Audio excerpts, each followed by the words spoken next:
جی چاہتا ہے کہ ایک دو جمعہ مزید بھی اس پر گفتگو ہو جائے تاکہ تعمیر کعبہ کے بعد حجر اسود کے فضائل اور اس کی تاریخ پر بھی کچھ گفتگو ہو جائے، اس لیے کہ یہ حجر اسود وہ مظلوم پتھر ہے کہ حرم کعبہ میں رہ کر نماز سے فارغ ہوتے ہی غلطی ہو گئی مجھ سے، نماز سے فارغ ہوتے ہی نہیں، نماز ہی کے اندر اس پتھر کی بہت بے احترامی کی جاتی ہے۔ نماز ہی کے اندر کیسے، اس پر میں آپ کو بتا دیتا ہوں۔ حجر اسود ایک طرف پر نصب ہے، اس کی اپنی فضیلت ہے، مگر ہے پتھر، معبود نہیں ہے۔ وہ فضیلت کے حقدار ہے مگر پتھر ہے، عام پتھروں جیسا پتھر نہیں ہے، لیکن ہے پھر بھی پتھر۔ لیکن ہمارے حجاج اکرام اور معتمرین کیا کرتے ہیں، اس کو بوسہ دینے کے لیے اور اس پر ہاتھ لگانے کے لیے، اس تک رسائی کے لیے، امام کعبہ نے ابھی تک نماز ختم نہیں کیا ہے کہ یہ نماز چھوڑ کر ٹوٹ پڑتے ہیں۔ آپ تفصیلی نگاہ سے اور تحقیقی نگاہ سے آپ دیکھیں تو لوگوں کی نمازیں خراب ہو رہی ہیں۔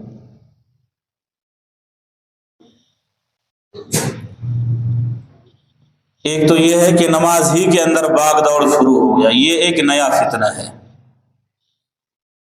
اور دوسری بات یہ ہے کہ وہاں یہ نہیں ہے کہ ایک گیا تو اس کے بعد دوسرا، پھر تیسرا، پھر چوتھا، نہیں، وہاں ہلاکو خان اور چنگیز خان کی وہ ہے لڑائی ہے، جس کو جتنا موقع ملتا ہے وہ اتنا ہی زیادہ اپنا پاور آزماتا ہے اور طاقت آزماتا ہے۔ حالانکہ علماء کرام نے یہ لکھا ہے کہ اس پر ہاتھ لگانا لازمی نہیں ہے۔ فاروق اعظم نے فرمایا کہ حجر اسود تو ایک پتھر ہے، اس سے بڑھ کر تو تیری کوئی حقیقت نہیں ہے، مگر پیغمبر علیہ السلام نے تمہارے بارے میں جو ارشاد فرمایا ہے اس کی وجہ سے تمہارا احترام ہے، ورنہ وہ ایک پتھر ہے، جنت کا پتھر ہے تو یہ پتھر نماز سے تو کمتر ہے، مسلمانوں کی ایذا سے تو کمتر ہے کہ میں اور آپ مسلمانوں کو ایذا میں ڈال کر نماز آدھی چھوڑ کر بھاگتے ہوئے جائے کیونکہ ہم حجر اسود پر بوسہ لے رہے ہیں اور اس پر ہاتھ لگا رہے ہیں اور بڑے ہم پنے خان بن رہے ہیں۔ شاید کہ رمضان المبارک کی آمد اور تشریف آوری ہمیں اس تک گفتگو کرنے نہ دے۔ اگر اللہ نے زندگی دی تو انشاءاللہ العزیز رمضان کے بعد فضائل حجر اسود، تاریخ حجر اسود اور اس کی حقیقت اور اس کو کیسے چرایا گیا اور دوبارہ کتنے سالوں بعد اور کیسے اور کس نے لایا اور کس نے چرایا اور کہاں رکھا، اس پر انشاءاللہ العزیز تفصیلی گفتگو ہوگی۔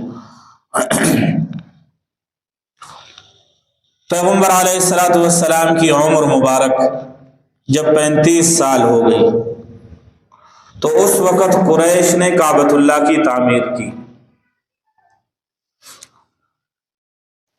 تاریخ کی کتابوں میں آپ دیکھیں گے کہ سیدہ خدیجہ الکبریٰ رضی اللہ تعالی عنہا کے رشتہ کے بعد، نکاح کے بعد عام مورخین نے کوئی اور بحث نہیں چھیڑا ہے، کوئی اور گفتگو نہیں کی ہے۔ حالانکہ اس درمیان میں 5 سال مزید ہے، 25 سال میں رشتہ ہوا، بلکہ 10 سال ہے، 35 سال میں حجر اسود کی تعمیر ہے۔ اس 10 سال میں کسی مورخ نے خاص گفتگو نہیں کی ہے۔ اس وجہ سے ہم بھی سیدہ خدیجہ الکبریٰ رضی اللہ تعالی عنہا کے رشتہ کے بعد جو رسول اللہ صلی اللہ علیہ وسلم سے ہوا ہے، اس کے بعد تعمیر کعبہ پر گفتگو کرتے ہیں۔ ایک تو یہ ہے کہ خود کعبۃ اللہ کی تعریف وہ کیا ہے۔ حدیث کی کتابوں میں آتا ہے اللہ تبارک و تعالی نے پہلے پانی پیدا فرمایا، پھر پانی کو ہوا کے ذریعے سے روکا، پھر ایک مرتبہ مخصوص ہوا رب تعالی نے بھیج دیا تو پانی ایسے ہلنے لگا، اچکولے کھانے لگا۔ اللہ تعالی نے پھر اسی ہچکولے سے اور اس کے ہلنے سے بلند ٹیلا پیدا فرمایا، اور یہ ٹیلا وہی ہے جہاں اب کعبۃ اللہ ہے۔ وہ یا زمین کی ابتدا ہے اور یہاں سے زمین پھیلتی چلی گئی ہے۔ موجودہ کعبۃ اللہ شریف، اس کے دروازہ والی دیوار اور پشت والی دیوار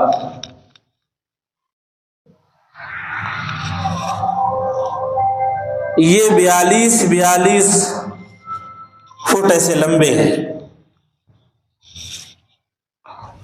لمبائی اوپر والی بات نہیں کر رہا ہوں، لمبائی کی بات کر رہا ہوں۔ اور اس کے دائیں بائیں جہاں حجر اسود نصب ہے اور جہاں دوسری طرف حتیم شریف ہے، یہ 32 ہے، اور خود اس کی اونچائی 50 فٹ ہے۔ دور سے کعبۃ اللہ مربع، چوکور، چورس نظر آتا ہے، چار کنڈی نظر آتا ہے، لیکن وہ چوکور نہیں ہے۔ چوکور کا مطلب یہ ہے کہ 10 فٹ ایسا، 10 ایسا اور 10 ایسا اور 10 ایسا، اس کو چوکور کہتے ہیں۔ چاروں طرف برابر ہو، اس کو چوکور کہتے ہیں۔ چوکور نہیں ہے، اور مکمل طور پر مستطیل بھی نہیں ہے۔ مستطیل کا معنی یہ ہے کہ اشکن مرغن، براویردم فارغ، اشکن مرغن، اور مکمل طور پر مستطیل بھی نہیں ہے۔ اشکن مرغن میں بھی یہ لازمی ہے کہ پھر چاروں کونے برابر ہو، وہ ایسے برابر نہیں ہے بلکہ ایسا ذرا ٹیڑھا ہے، اگر یہ بے ادبی کے الفاظ میں آپ حضرات شمار نہ کریں۔ مکمل مستطیل بھی نہیں ہے۔ اب اس کے لیے میرے پاس کوئی ایسا لفظ نہیں ہے جو میں آپ کو بتا دوں اور آپ اس کو بے ادبی نہ سمجھے۔ چارنگا کونا وقت برابر افس مچے ٹھیڑا ہے، بعد میں کوئی یہ نہ کہہ دے کہ مولوی صاحب بارے قبلہ ٹھیڑا ہے۔ کعبۃ اللہ کی دیواریں ایسی ہیں۔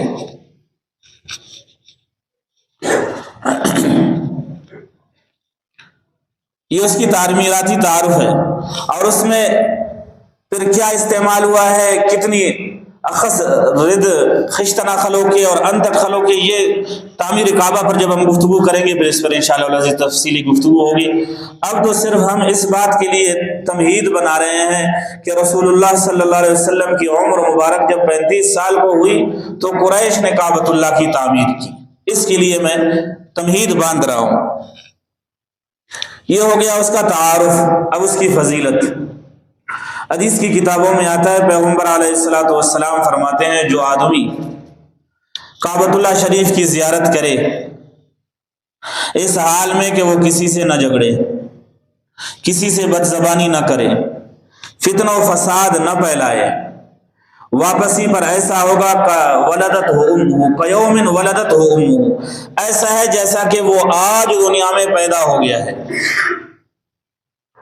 اس کا یہ مطلب نہیں ہے کہ وہ چھوٹا ہو گیا ہے، اس کا مطلب یہ ہے کہ جیسا کہ پہلے دن کے بچے پر کوئی گناہ نہیں ہوتا ہے، وہ حاجی واپسی پر ایسا ہی ہوتا ہے، گویا اس پر ایک گناہ بھی نہیں ہے، مگر حقوق العباد ادا کرنا لازمی ہے۔ یہ نہیں کہ یہاں پاکستان میں لوگوں کو چکر میں ڈالے اور وہاں جا کے خود چکر کاٹے اور گناہ معاف ہے، ایسا بھی نہیں ہوگا۔ یہاں کے لوگوں کو چکر میں ڈالنے سے، کعبۃ اللہ کے گرد چکر کاٹنے سے یہ چکر معاف نہیں ہوگا۔ یہ جدا چکر ہے اور وہ جدا چکر ہے، یہ چکر سر درد ہے اور وہ چکر طواف ہے۔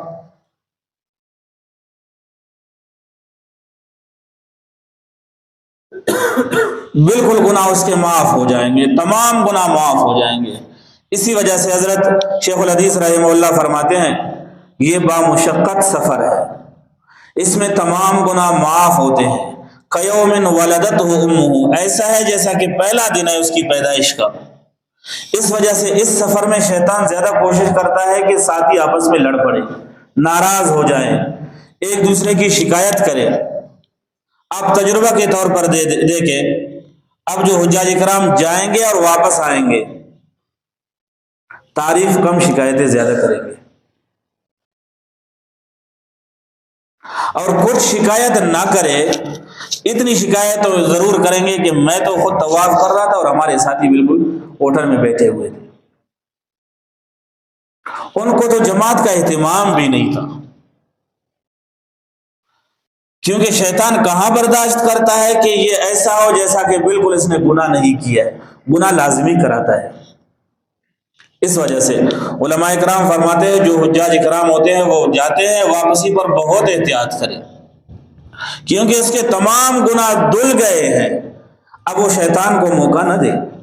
انسان ہے، آدمی سے گناہ ہو جاتا ہے، لیکن یہ باتیں ذہن میں رہیں۔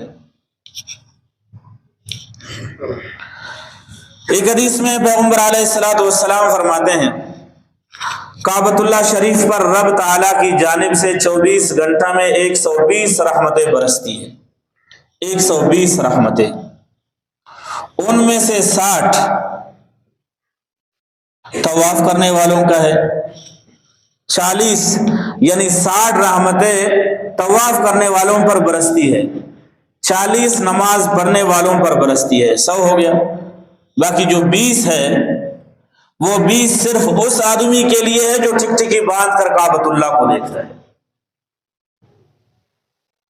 بیت اللہ شریف کو صرف دیکھنا بھی عبادت ہے، اور 120 میں سے 20 صرف اس دیکھنے کا ہے۔ اس کو کوئی یہ نہ سمجھے کہ ٹائم ضائع کر رہا ہے، نہیں، وہ رحمتیں سمیٹ رہا ہے، اللہ تعالیٰ کی رحمتیں اس پر برس رہی ہے، اس کو اللہ تبارک و تعالیٰ اپنی نعمتیں دے رہا ہے، رحمتیں دے رہا ہے۔ ایک حدیث میں پیغمبر علیہ السلام فرماتے ہیں جو آدمی کعبۃ اللہ کی زیارت اس حال میں کرے کہ اس کے دل میں ایمان ہو اور تصدیق بھی کرے، اللہ تبارک و تعالیٰ کی رضا جوئی اور رسول اللہ صلی اللہ علیہ وسلم کی رضا جوئی بھی اس کے دل میں ہو، اگر وہ کعبۃ اللہ کی زیارت کرے گا تو اس کو صرف زیارت کرنے پر 1 حج اور 1 عمرہ کا ثواب ملے گا۔ اب اتنے بڑے بڑے ثواب شیطان کہاں برداشت کرتا ہے کہ ایک آدمی صرف دیکھ کر اتنا بڑا ثواب کمائے اور اس کے ثواب ضائع نہ ہو جائے۔ ظاہر ہے پھر شیطان طاق میں تو رہے گا۔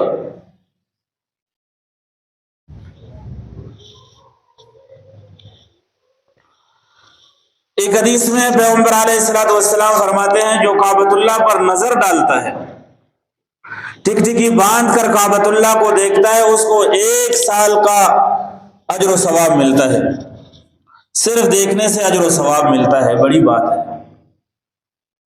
ایک حدیث میں پیغمبر علیہ السلام فرماتے ہیں جو آدمی ایک نماز کعبۃ اللہ میں پڑھتا ہے اس کو 1,00,000 نمازوں کا اجر و ثواب ملتا ہے۔ پھر وہی بات آ گئی کہ ایک نماز پڑھے 1,00,000 کمائے، شیطان اس کو نہ چھیڑے، یہ کیسے ہو سکتا ہے؟ شیطان تو مسلمانوں کا دشمن ہے، کافروں کا تھوڑا ہی دشمن ہے۔ یہی وجہ ہے لوگ کہتے ہیں کافروں کے، کافر ممالک میں، غیر ممالک میں اسلام ہے، مسلمان نہیں، یعنی قانون ہے، وہاں لوگوں کے دلوں میں ایمان نہیں ہے، اور ہمارے ہاں مسلمانوں کی تو بہتات ہے، آگے پیچھے دائیں بائیں سب مسلمان ہے، اللہ اکبر، مگر مسلمان ہی نہیں ہے۔ بڑے افسوس کی بات ہے، وہاں اسلام ہے، مسلمان نہیں ہے، ہمارے ہاں مسلمانوں کی بہتات ہے مگر اسلام نہیں ہے۔ اور اگر اسلام کا یہی شکل ہے جو ہم نے تشکیل دی ہے، یہ میرے خیال سے کسی دور میں اس طرح مظلوم شکل اسلام کا نہیں ہوگا۔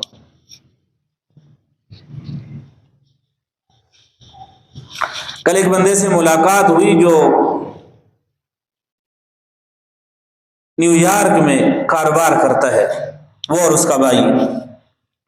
اس نے کہا کہ ایک دفعہ ایک انگریز نے دوسرے غیر مسلم کا جب پیسہ روکا، مال روکا 1 سال کے لیے، یقین جانے میرا تو دل ہل گیا، وہاں مجھے جھٹکا سا لگ گیا۔ کہا کہ دوسرے غیر مسلم نے اسے بتا دیا تم نے 1 سال تک اس کا پیسہ روکا ہے، کیا تم مسلمان تو نہیں ہوا؟ یعنی اس کا مطلب یہ ہو گیا کہ جو پیسہ روکتے ہیں، جو کسی کو ایذا دیتے ہیں، تکلیف دیتے ہیں، وہ مسلمان ہوتے ہیں۔ شرم کی بات ہے۔ اور یہ ہمارے ہاں نہیں، وہاں نیو یارک کی بات کر رہا ہوں۔ اس نے کہا کہ تم نے 1 سال تک اس کا پیسہ روکا ہے، وہ آپ کے ساتھ کاروبار کر رہا ہے، تم پر مسلمان ہونے کا خدشہ ہے۔ یعنی مسلمان کی تاریخ، اب مسلمان کا ماحول اس طرح ہو گیا ہے۔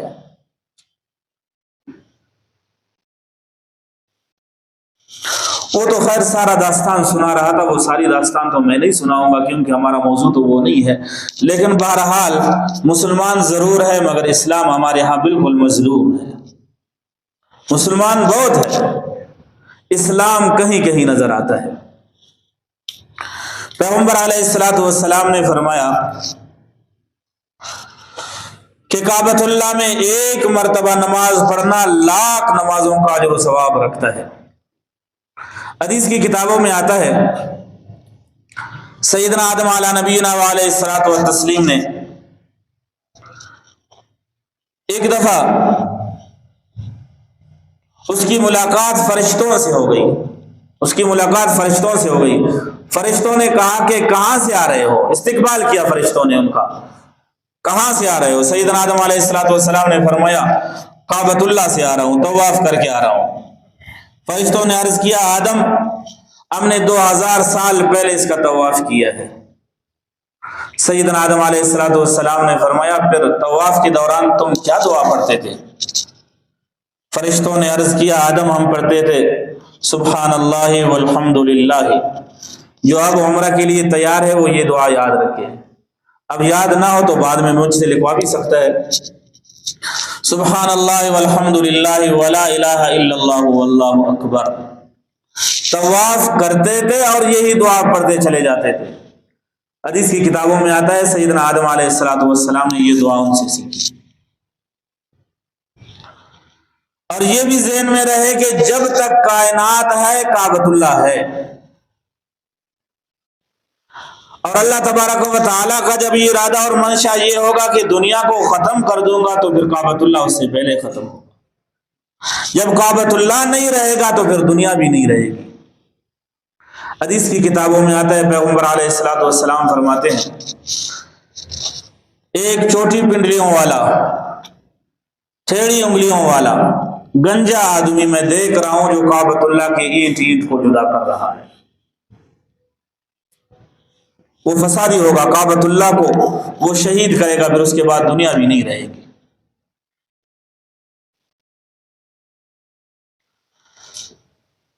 ازل سے لے کر اب تک کعبۃ اللہ کی تعمیر کے لیے علماء کرام نے لکھا ہے کہ 9 دفعہ اس کی تعمیر ہو گئی ہے، اور بعض کتابوں میں 10 دفعہ بھی لکھا ہوا ہے، مگر وہ 10واں جو مرتبہ ہے وہ اتنا زیادہ ترجیح کی بات اس میں نہیں ہے۔ سب سے پہلے فرشتوں نے اس گھر کو تعمیر کیا ہے۔ حضرت انس رضی اللہ تعالیٰ عنہ فرماتے ہیں سیدنا آدم علیہ السلام جب طواف کر رہے تھے تو فرشتوں کی ملاقات ہوئی، کہاں سے آ رہے ہو؟ سیدنا آدم علیہ السلام نے فرمایا کہ طواف کر کے آ رہا ہوں۔ فرشتوں نے عرض کیا آدم 2000 سال پہلے ہم نے اس کا طواف کیا ہے۔ کیا مطلب ہے اس کا؟ کعبۃ اللہ تعمیر تھی جب انہوں نے طواف کیا، اگر کعبۃ اللہ نہ ہوتا تو طواف کہاں کرتے؟ تو اس وجہ سے پہلی تعمیر فرشتوں کی ہے، دوسری تعمیر سیدنا آدم علیہ السلام کی ہے۔ دوسری مرتبہ سیدنا آدم علیہ السلام نے کعبۃ اللہ کو تعمیر کی ہے۔ سیدنا عبداللہ ابن عباس رضی اللہ تعالیٰ عنہ کی روایت ہے، وہ فرماتے ہیں جس آدمی نے کعبۃ اللہ، اب الفاظ دیکھیں، جس آدمی نے، جس فرشتے نے نہیں، جس آدمی نے کعبۃ اللہ کی بنیاد رکھی، اس نے اس پر طواف کیا اور اس میں نمازیں ادا کی، وہ حضرت آدم ہے۔ تو دوسری تعمیر اس وجہ سے علماء کرام فرماتے ہیں کہ کعبۃ اللہ کی دوسری تعمیر سیدنا آدم علیہ السلام نے کی ہے۔ تیسری تعمیر سیدنا ابراہیم علیہ السلام نے کی ہے، وہ تو بہت مشہور ہے، اس پر گفتگو کرنے کی کوئی ضرورت نہیں ہے۔ چوتھی اور پانچویں تعمیر قوم عمالقہ اور قوم بنی جرہم نے کی ہے۔ چھٹی تعمیر پھر قصی ابن کلاب، پیغمبر علیہ السلام کے دادوں میں سے ایک ہے، قصی ابن کلاب نے تعمیر کی ہے۔ اس کے بعد پھر جب رسول اللہ صلی اللہ علیہ وسلم کی عمر مبارک 35 سال ہو گئی، قریش نے تعمیر کی۔ اب قریش نے تعمیر جو کی، اس کے اسباب کیا بنے، تعمیر کی ضرورت کیوں پڑی؟ علماء اکرام فرماتے ہیں اس سے پہلے جو تعمیر تھی، کعبۃ اللہ کی چھت نہیں تھی، اب تو چھت ہے، اور اس زمانے میں کعبۃ اللہ کا دروازہ بالکل نیچے تھا، اب تو بہت اوپر ہے، دروازے تک ہاتھ لگانا بھی دشوار ہوتا ہے۔ اب وہی بات ہو گئی کہ حجر اسود اور کعبۃ اللہ پر رسائی تک بغیر جڑپن تو بندہ سر مفق اڑا، امام نماز نہ نیمٹ مرے لو بندہ تیرے سر کے اڑا سر مرے کہ مفق نہ تو وہاں اوڑی کل مسلمان ہو ابلی کو سلامان پد رٹمی کو سلامان مست بس حلمہ شروع ہوئی گڑا ارکس تما پننا کس کیچ فرقہ فندے حج کی نانی رکھی عمرہ کی نانی اجر اسود دو خلیق دروازہ یلیک واللہ داڑی بریک پائی کی دم کرے نوچ دا پارنگ کی دے تو وہ دے مطلب دا طاقت تو مرے کہ دا ادائی تھا دکھننگ کے دس کا امام صاحب نیمہ نماز آ سکا کی بش مسد ماشاءاللہ کل مستر کرتے نہیں گلاس دان دکھتے سوٹ تمار پنار گلاس دان دکھتے سوٹ تمار پنار مگر ہی تینے سر کرے اب وہ پکائیں گا مسلمان اٹھ اجر اسودہ گوڑا دو خلقوٹ بس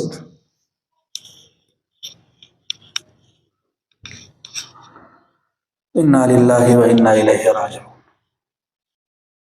چھت نہیں تھی اس کی اور دروازہ بالکل نیچے تھا، بلکہ میں بتا دوں کہ آر پار تھا، ادھر سے کوئی آدمی آتا اور اس دروازے سے نکل جاتا، اب تو جانا مشکل ہے، بغیر سربراہوں کے اور بادشاہوں کے کوئی اندر جا نہیں سکتا ہے، سیڑھی لگائے بغیر اندر جانا دشوار ہے۔